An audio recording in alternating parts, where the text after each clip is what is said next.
Navigating the complexity of human relationships can be difficult. But how do you accurately discern when a relationship or friendship is now becoming detrimental to your spiritual and mental well-being? More importantly, how do you recognize when it is time to let go?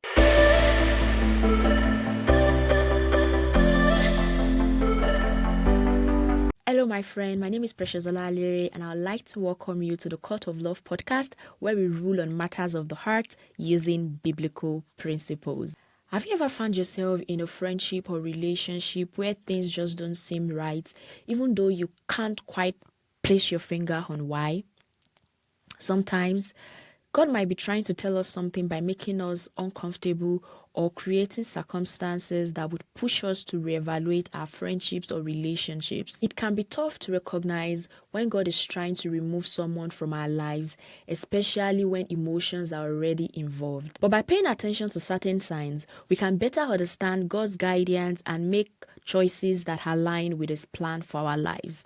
In this episode, I'll share with you 3 signs that God is trying to remove someone from your life. Number 1, they are corrupting your life. You know how corrupted files can make our computers to behave unpredictably, crash, and even run slowly? That's exactly what happens when you are in a relationship or a friendship that is corrupting your life. In Proverbs 13:20, scripture says, "He that walketh with the wise shall be wise, but the companion of fools shall be destroyed." Also, in 1 Corinthians 15 verse 33, scripture says, "Do not be deceived. Bad company corrupts good morals." So you see, when you notice that this particular friendship or relationship that you are in has a negative influence on your life, they are changing your character. So let's say, for example, you used to be a very calm person. All of a sudden, because you are now hanging around this new guy or this new lady, you are now exhibiting their violent nature that you naturally would not even think about doing. This might be a sign that they are influencing you in a negative way. For other people, this might not be the case, but you know deep down that this new person that you're hanging around with is changing you in a negative way. The person is consistently influencing you in a way that is leading you away from your positive habits, healthy relationship, and even your walk with God. They are pressuring you to engage in behaviors that go against your values and beliefs, and they are pressuring you to engage in risky activities that is likely to end your life. And now you know some of these risky activities that I'm talking about. I do not need to go into details, but you know there are some risky activities that person in your life is asking you to engage in, and it is likely to end your life if care is not taken. You find yourself making choices that you wouldn't have even made naturally, and then you feel convicted afterwards. This negative influence is a vital sign that God is trying to distance you away from this particular friendship or relationship, and you trying to constantly hang around them, you constantly trying to have them in your life is only going to cause more harm than good. It's just like a weed infecting a garden. Just as weed is an unwanted plant that stunts the growth of good seeds, that is the same way weed people are. They stunt your growth. They do not add any benefit to your life. Weed people bring conflict and division, acting as obstacles rather than supporting you. They deceive, shame, and deflect blame. It's crucial to note that you cannot change these negative influences. Instead of allowing these negative influences to linger for so long in your life, stop trying to change them and let them go. This is not to say that people do not change, but the scripture is clear in Matthew 7:16. You would know them by their fruits, and it's important to recognize that it takes time for fruits to grow. So if someone who was once a negative influence in your life is claiming to be a changed person, give it time and see if they truly have. Number 2, you feel peace when they are not around. Relationship and friendships should be a safe place where you feel loved, comforted, supported, and understood at all times. Of course, it's healthy to have disagreements with your partner or friends from time to time. But when you realize that you feel more stressed than at peace within your relationship or friendship with someone, that might be a strong indication that something is wrong. So you feel happy when they are not around, your spirit is uplifted when they are not around, and when they are around, your energy is drained. Generally, you just notice that your life is at peace when they are not around you. So let's say you've been dating someone for a few months, but every time you are with them, you feel anxious or uneasy. You try to convince yourself that it's just the nerves, but the feeling never goes away. Even when things seems to be going all right on the surface, there's an underlying tension that you can't just shake away. This persistent lack of peace might be a sign that God is trying to tell you that something isn't right. Sometimes you might even be getting along like so well, and all of a sudden there's a shift in their feeling towards you, or maybe there's a shift in your feeling towards them. Why emotions can be fickle, they sometimes reveal underlying issues in a relationship or friendship, and so I would not want you to disregard that.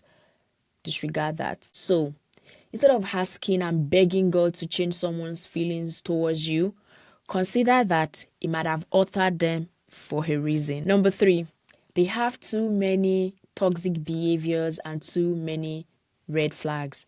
Now, the key word here is too many, because no one is perfect. We are all striving for perfection. However, if you've noticed some concerning behaviors about someone that you're in a relationship with, and these things are kind of hard to ignore, perhaps they are extremely controlling, dictating who you can spend time with and who you cannot spend time with, questioning your every move, or constantly needing to know where you are at every point in time. For instance, they might insist on having access to your mobile phones or even your social media accounts, justifying it as trust, but really they are just trying to use it to monitor you closely. Another red flag might be that they are overly critical, making you feel that nothing you do is good enough for them.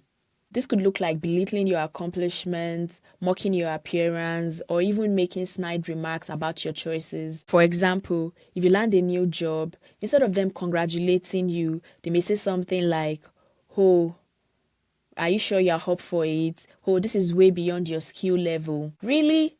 Really? That's a toxic nature right there. Lack of integrity is another big issue. Maybe they've been caught lying multiple times. It could be on small things like where were you last night, or who were you talking to, or bigger issues like their financial situation. This erodes trust and creates a foundation of dishonesty in a relationship or friendship, whatever the case might be. You know, the funny thing is, you've even tried to overlook these issues, and sometimes you even tell yourself that, oh, no one is perfect, or maybe their behavior is going to change over time. Perhaps you've even had a conversation about your concerns and they promise to change, but despite all your efforts, instead of all these red flags to disappear, they keep appearing even more bloody. They keep appearing even more stronger than the way they were before. For example, after discussing how their controlling behavior bothers you, instead of them to back off, they might double down and start to claim that, oh, I'm doing it for your own good, nobody's going to care for you like I do. And all of this is just going to make you to start feeling trapped and question your own judgment. Aside from that, ignoring all of this toxic nature, toxic behavior, and red flags can lead to even bigger problems down the road, such as emotional abuse, isolation from family and friends, deep sense of insecurity and self-doubt. And God is just showing you that you need to let them go. So once you notice that this person has too many toxic traits, too many red flags that is even so bloody at this point, you cannot even tell the difference between red and blood, that might be a sign that God is telling you to let them go.